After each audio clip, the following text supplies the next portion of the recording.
somewhere in the forgotten alleys of Prague. The eclipse came earlier than expected. It cast a dull reddish shadow over the cobbled streets of the old city, swallowing sound and color as if the world had taken a deep breath and forgotten how to exhale. Most of Prague stayed indoors, shuttering windows and drawing curtains, as though ancient instinct warned them not to watch the sky when the sun hides behind the moon. But not all obeyed. Lena had never believed in omens. A practical woman of 28, with a camera always hanging from her neck and skepticism in her veins, she laughed off the warnings from the old bookseller downstairs. "Don't walk past the end of Mustek Street on the day the sun dies," he croaked the night before, his wrinkled fingers trembling around a chipped teacup. "There is a shop. It waits for someone like you." She had rolled her eyes and climbed the narrow stairs to her flat above his dusty bookstore, brushing off his words like she would the cold drizzle of spring. But the next morning something tugged at her, an itch behind her eyes, a silence that filled her chest like water. She checked her phone. The eclipse had started early. The sky was already dim. She put on her coat, grabbed her camera and walked out. The streets were strangely empty. Not deserted exactly, more like paused. A child's toy sat in the middle of the street, its plastic wheels spinning in a wind that didn't exist. Curtains shifted, but no eyes peered through them. Time felt thick, syrupy. As she turned onto Mustek Street, the temperature dropped. At the very end of the alley, where buildings leaned close together like gossiping corpses, stood a shop she had never noticed before. Photography v. Steinu. Photography in the shadow. The sign was hand-painted and old, the kind of old that resisted time, not age. Its cracked window was fogged, despite no breath on the glass. The door opened with a soft chime, though she had not touched it. Inside, the air smelled of silver nitrate and something darker, like old blood and wet stone. The studio was dimly lit, candles burning behind tattered red curtains. An antique camera stood in the center of the room, mounted on a wooden tripod. Behind it, shelves lined with framed photographs, dozens, hundreds, each one wrapped in a red velvet ribbon. The air was cold enough that Lena saw her breath. From the shadows emerged a man. He was tall, pale, with skin like wax and eyes that did not blink. His suit was impossibly neat, as if time dared not touch it. He looked at her and spoke in a voice like dust on wood. "You came. Good. Few ever find me the first time." "I was just curious," she said, though her voice betrayed her unease. "You're open during the eclipse?" He nodded slowly. "I only open during the eclipse." She looked around. "What kind of photos do you take?" "Portraits," he said, stepping aside. "Of the moment, yet to come." She almost laughed, thinking it a gimmick. But something in the way he said it made the back of her neck crawl. Against her better judgment, she sat on the old velvet stool beneath the camera. He adjusted the focus. "Look directly into the lens. Do not smile. Do not blink." The flash was brighter than it should have been, blinding, like lightning behind her eyes. When she opened them, the man was holding a freshly developed photograph. That was impossible. It hadn't even been a minute. He handed it to her without a word. She stared. It was her, unmistakably. Same coat. Same necklace.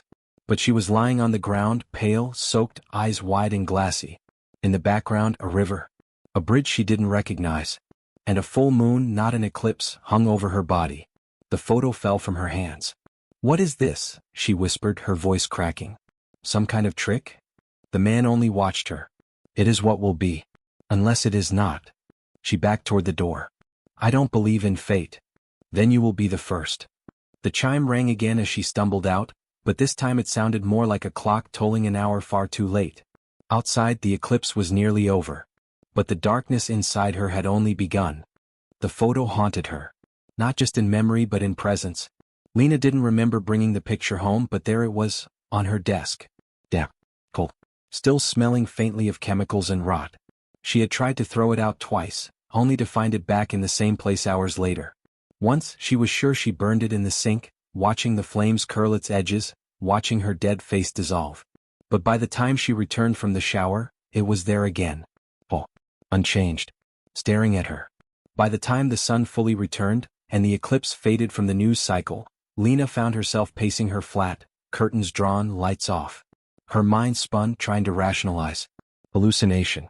A prank. She checked forums, subreddits, local folklore blogs. Nothing mentioned Photography v. Steinu. Not a single listing. Not even on outdated phone books or historical maps.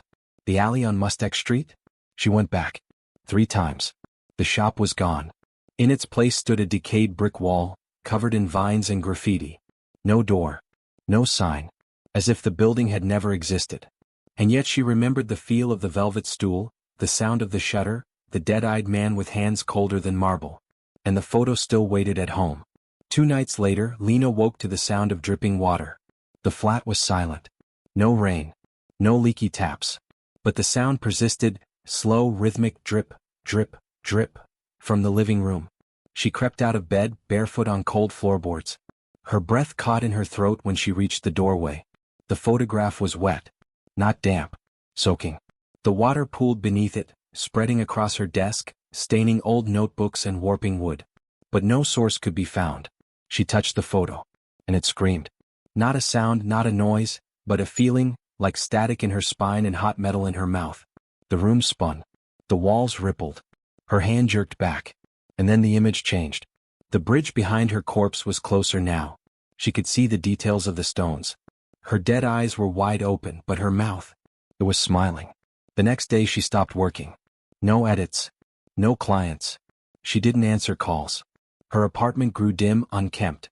The photo remained where it was and she couldn't help checking it constantly, like a wound that refused to heal. Sometimes it changed, small, subtle shifts. A crow in the sky.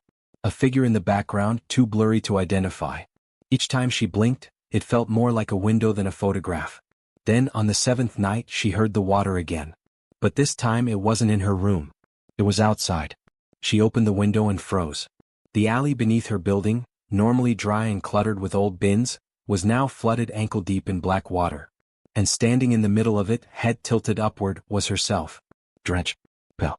Eyes milky white. Her reflection smiled. Lena slammed the window shut. She fled to the only place she thought might hold answers. The old bookstore. The bell above the door rang sharply as she burst in, out of breath, clutching the cursed photo in her coat. The place smelled of mildew and aged parchment. The bookseller, Mr. Varga, looked up from behind a stack of leather-bound grimoires. When he saw her face, his expression crumpled like paper. "You went to the studio," he whispered. "You opened the door." She dropped the photo onto the counter. "I don't know what this is, but it's changing. Every day. And I think I saw." He held up a shaking hand. "Don't say it. Don't describe what you see. Not aloud." "Why?" "Because it listens." Silence. Varga reached below the counter and pulled out a brittle leather-bound book. No title. The pages crackled as he opened it to a bookmarked spread. "Listen to me, Lena," he said, his voice low, eyes glinting with dread. "The shop doesn't exist in our world. It opens only under the eclipse's shadow when time folds and the veil weakens. Those who enter are marked. The photograph it gives you is not just a warning. It is a contract." Her mouth went dry. "With who?" He turned the book around. There, sketched in blood-red ink, was the image of the studio's camera. Behind it, a towering figure cloaked in shadow. Its eyes were voids. Its mouth was stitched shut. "The Archivist," the caption read. "The keeper of death's image." "It doesn't predict your death," Varga said. "It preserves it.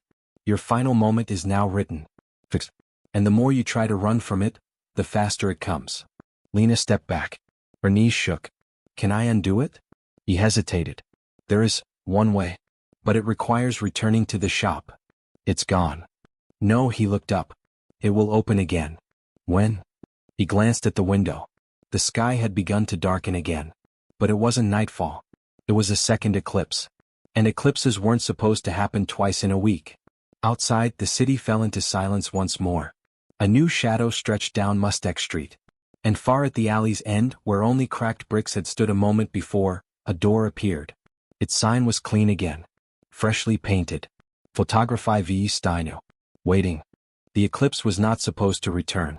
And yet, there it was, hanging over Prague like a blackened wound in the sky, casting the city into an unnatural twilight.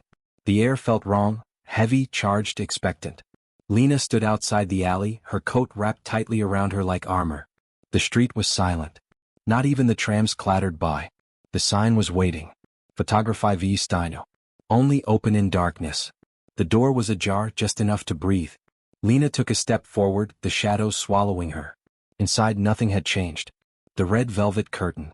The scent of formaldehyde and old chemicals. The ancient, dust-covered camera in the center of the room. Even the chair, bathed in that soft, directionless light, looked exactly as it had before. But the photographer was not at his post. The air was colder now, sharper. Lena's breath fogged the air. She turned slowly, trying to decide if she should call out, but she didn't need to. He was already behind her. A whisper against the back of her neck. You returned. Lena turned too fast. The man stood barely an inch from her face. His skin was cracked porcelain. His smile too wide as though painted on. But his eyes were the worst, two dull silver plates, empty of light, reflecting her back at herself. No more games, she said, her voice trembling. You gave me that photo. It's killing me. I want to end it. The man tilted his head bird-like. His hands were gloved but thin, like they weren't hands at all but bones and silk. You asked to see your future, he said. I gave you truth. You cannot unsee it. You lied. I only revealed what is already written. The photograph was suddenly in his hand. But this version was different. It showed her corpse now in the chair in this room. Lena gasped. That's not where I die. The man smiled. Fate adapts. She turned, heart hammering, ready to run, but the door was gone. The studio stretched endlessly behind her, curtains multiplying into black corridors, cameras hanging like insects from the ceiling. The air smelled like blood and oil. And behind her the archivist stepped forward. She ran. Through curtain after curtain, corridor after corridor. The studio was alive, shifting and pulsing like a living thing. Cameras watched from every angle, ancient, broken things with cracked lenses and ticking shutters. Each time she passed one, she heard it click softly as if taking her picture. She turned a corner and stopped dead. A hallway of photos. Thousands of them. All hanging from strings. Black and white portraits of men, women, children. Some screaming. Some smiling through bloodied lips. Some crying. All of them dead in the photos. She saw one of a man she passed on the tram a week ago. Another of the fruit vendor who used to wave at her every morning. A third was a child, blonde-haired, blue-eyed, sitting alone in a graveyard, smiling up at the camera while shadowy fingers curled over her shoulders. Then she saw herself. Not just once, but dozens of times. Different deaths. Different poses. Drowned in a river. Hanging from a stairwell. Burned in a car. Her face contorted or peaceful or absent altogether. Some photos showed just the back of her head standing before the studio door. She tore one down. The photo bled. Not ink. Blood. It ran down her fingers, hot and pulsing. The lights above flickered and behind her something groaned. A wet, hollow sound, like something trying to breathe through water. Lena turned slowly. Something moved in the dark. She backed away, her hand gripping the bloody photo. A whisper slithered through the walls. Archivist. The voice didn't sound human. It was layered, fractured. As though multiple throats were speaking through static. The curtains parted behind her. The light vanished. She was in the darkroom. But this one wasn't like the ones from photography school. This one was wet. The floor slick with red water. The enlargers overhead dripped. Photos floated in metal trays, but they were not developing, they were dissolving. Screams echoed from within the chemicals. And in the corner of the room stood a mirror. Gilded. Cracked. She stepped closer. What she saw inside was not a reflection. It was herself, yes, but twisted. Her eyes were gone, black pits. Her mouth sewn shut with thin film strips. She was bound in negatives, struggling soundlessly. And behind this mirrored Lena, a towering figure loomed. Tall. Skinless. Its face was a lens, round and metallic, focusing in and out like a blinking eye. It raised one finger to its aperture. Stop this. Lena screamed into the room. I never asked for this. You entered, the archivist replied, voice echoing from nowhere and everywhere. You sat. You saw. I didn't agree to die. You don't choose that. I only record. Then silence. And then click. The sound of the camera shutter. Everything went black. Lena awoke gasping. She was back on the velvet chair. The room was silent. The lights dimmed. The photographer stood before her, holding a new photo. He held it out gently. Trembling, she took it. It was blank. She looked up, confused. What is this? The man did not blink. A choice. Behind her, the wall creaked. A door had appeared, not the one she entered from. This one was wooden, ancient, cracked with claw marks. Smoke curled from beneath it. Beyond that door was not the city. It was something else. The contract can be undone, he said. But only if you take someone else's place. Lena stared at the photo. Slowly, shapes began to appear on its surface. It was the face of someone she knew. Her sister. Sleeping. Peaceful. Unaware. The archivist spoke again. Place her in the chair. Take her photo. The fate passes. You walk free. Lena's knees buckled. No. You will not survive otherwise. Death is in motion. This room is the only pause. She dropped the photo. It landed face up. Her sister's eyes opened and stared. Outside, the eclipse began to fade. The city returned to motion. But inside the studio, time had stopped. Lena faced the camera, and the archivist waited. The photo stared up from the floor, Lena's sister's face staring wide-eyed from its glossy surface, as if she had just woken from a deep, terrible dream. But this wasn't a dream. The archivist stood still as a statue behind the camera, the light around him flickering like a dying flame. The room's stillness was suffocating. Every breath Lena took felt borrowed. Her sister's name trembled from her lips. Anna? No answer came. Just silence. And the offer still echoing in the air like a curse. Place her in the chair. Take her photo. The fate passes. You walk free. Lena's hands shook. Her mind clawed for some way out, some logic, some reason. She could barely remember how she had ended up here again. The second eclipse. The cursed door. The endless hallway of dying photographs. Her own reflection sewn shut. But none of it mattered now, because she was holding a death sentence with her sister's face on it. She dropped to her knees and picked the photo up again.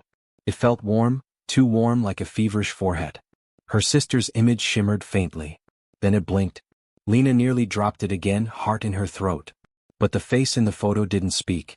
It only watched her, pleading. Somewhere deep in the building, a clock began to tick. Loud. Mechanical. Counting down. You have until the eclipse ends, the archivist said, voice like rust scraping over porcelain. Lena turned sharply. You feed on us. No, he said simply. I record. The lens does not lie. It merely reflects. Fate chooses. I press the shutter. But you give us the camera. You walk in willingly. His head tilted like a crow eyeing a corpse.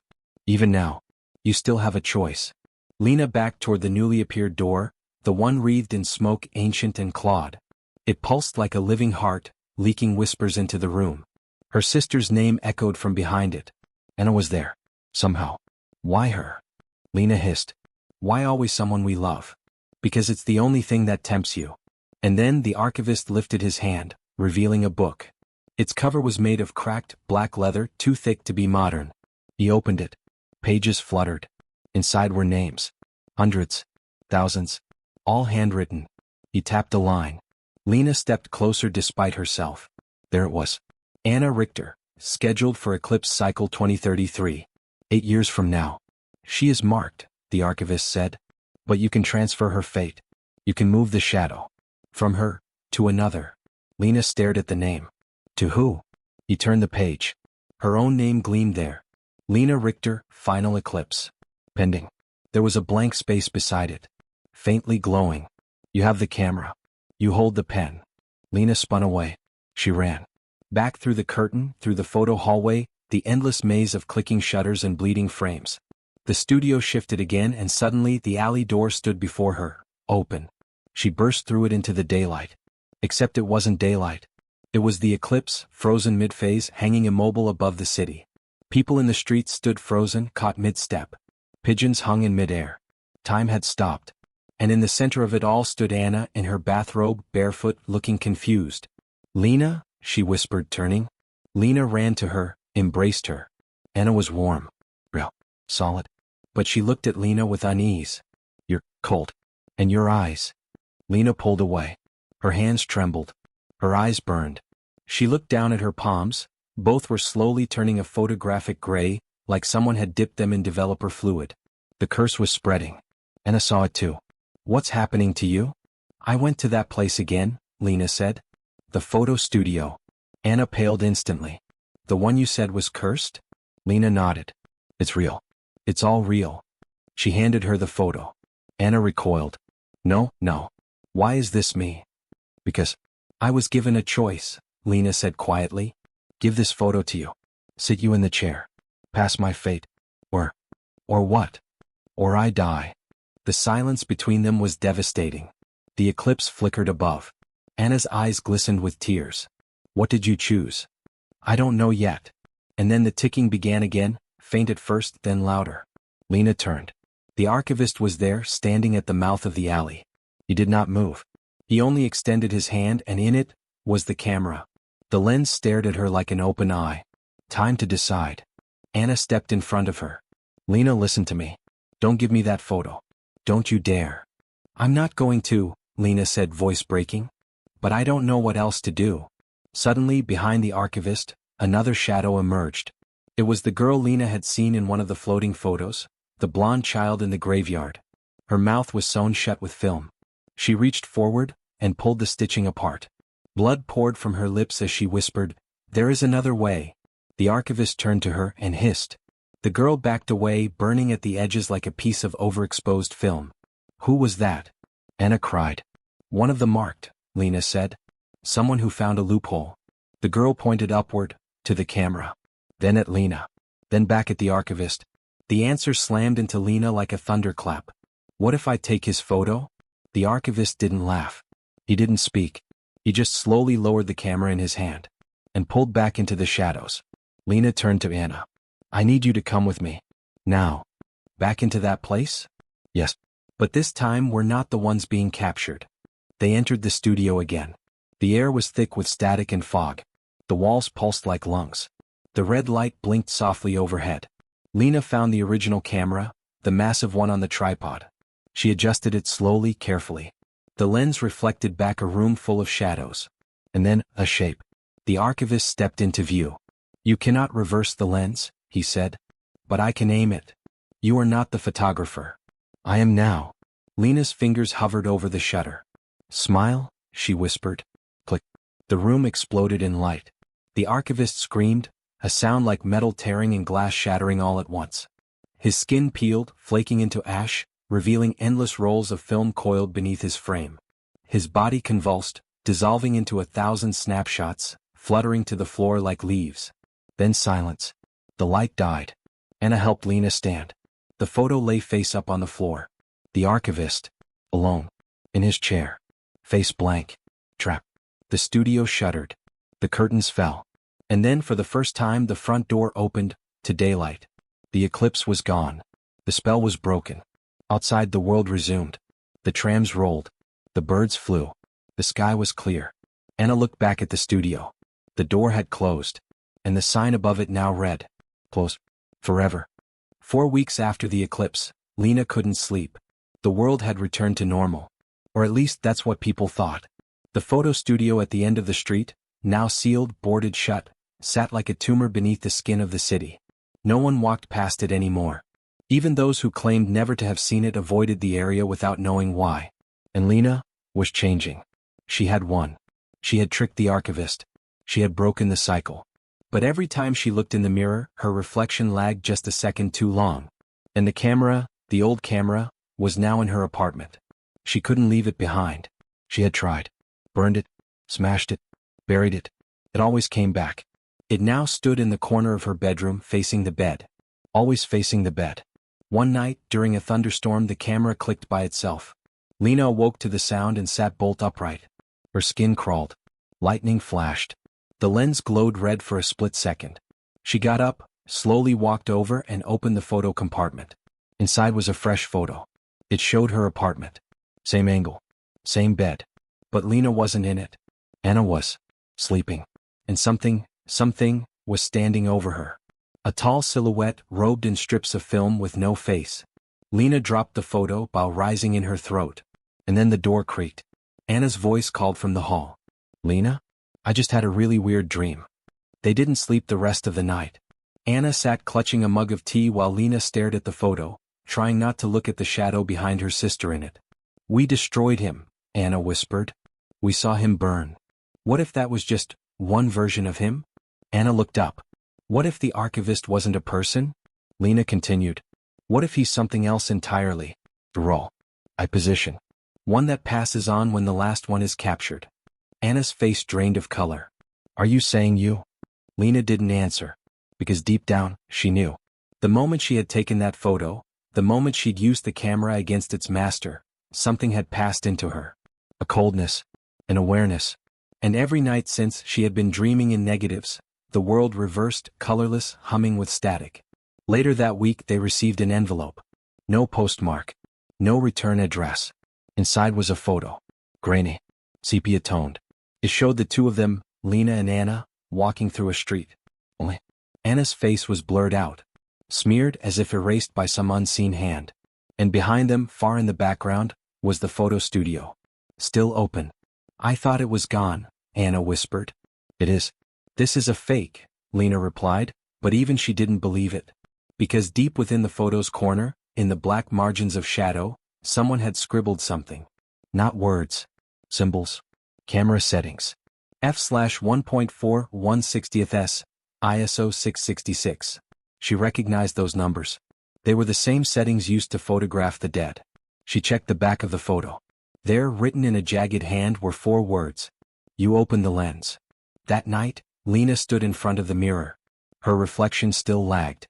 Then it smiled, before she did, and whispered something. Only this time she heard it clearly. You're not the photographer. You're the film. The camera clicked behind her. But she wasn't touching it. No one was. A new photo slid out. This time, it showed her asleep. And a face pressed against the window behind her bed. A face made entirely of flickering frames, eyes that rewound endlessly, mouth looping a scream that never ended. Was watching. Waiting. She turned, fast. Nothing at the window. Nothing outside.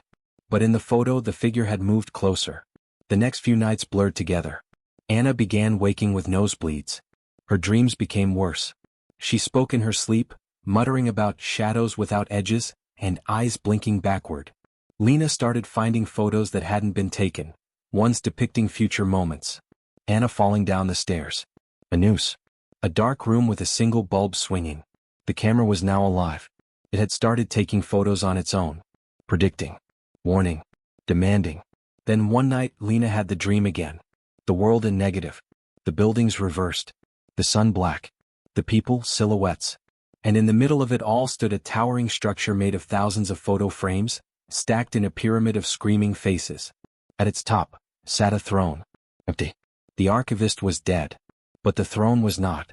The realm of undeveloped souls still needed a master. And Lena was being called. When she woke up, the decision was already made. The only way to break the cycle permanently was to go through, to cross into the negative realm, to confront whatever was behind the lens, the origin of all fate-bound photographs. She kissed Anna goodbye, wrote a note. If I don't come back, burn the camera. Completely. And run. Then she sat in front of the camera. Alone. Focused it on herself. And whispered, take me. Click. The flash blinded her. When her vision returned, she was standing inside the photo itself. A world where time ran backward, screams echoed from walls of frozen film, and a black sun loomed overhead. And far in the distance, she heard a voice calling her name. But it wasn't Anna. It was herself. The world inside the photograph was silent. Not the kind of silence found in empty places, but the dense, suffocating kind, the silence between heartbeats when one realizes they are being watched.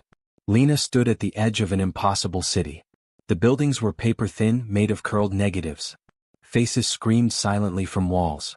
The sky above was black and cracked, and far in the distance, a singular spire of white light stabbed into the void, the throne of the Archivist. And it was waiting for her. Each step Lena took made no sound. Her own body was losing its weight, her shadow becoming detached, flickering behind her like a damaged reel. Her breath fogged, not from cold but from memory. She was not in a place. She was in a recording. A realm where all things were stored, moments of death, fear, regret, captured by the cursed lens, locked in perpetuity. At the base of the throne she saw herself. But not as she was. This version of Lena had no eyes. Only film reels spun slowly in her sockets. Her mouth moved, whispering static. You made a choice, the echo of her voice said. You took the picture. That means you see now. Truly see. What is this place? Lena whispered, shaking. The moment before death. Frozen. Repeated. This is where the photos are taken from. I want to destroy it. You can't destroy memory, the echo said. But you can rewrite it. Suddenly the Archivist emerged, not as a man, but as a colossal figure stitched from hundreds of shutter apertures, flickering in and out of existence. A face like a camera lens, ever focusing. It rose behind the throne like a god of lost time. You entered willingly, it said. Then offer what I never had. A final image. One true end. It extended a long finger made of rusted tripod legs. A camera rose before her, ancient, cracked, humming with the whispers of 1,000 souls. Lena understood. To destroy the curse, she had to take one final photo, one that captured not a death but a choice. She lifted the camera, aimed it at herself. Her hands trembled, and she whispered, not in fear but in defiance.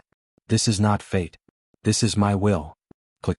The flash burst through the entire realm like a star exploding. Everything peeled away, the city, the throne, the Archivist, consumed by white light.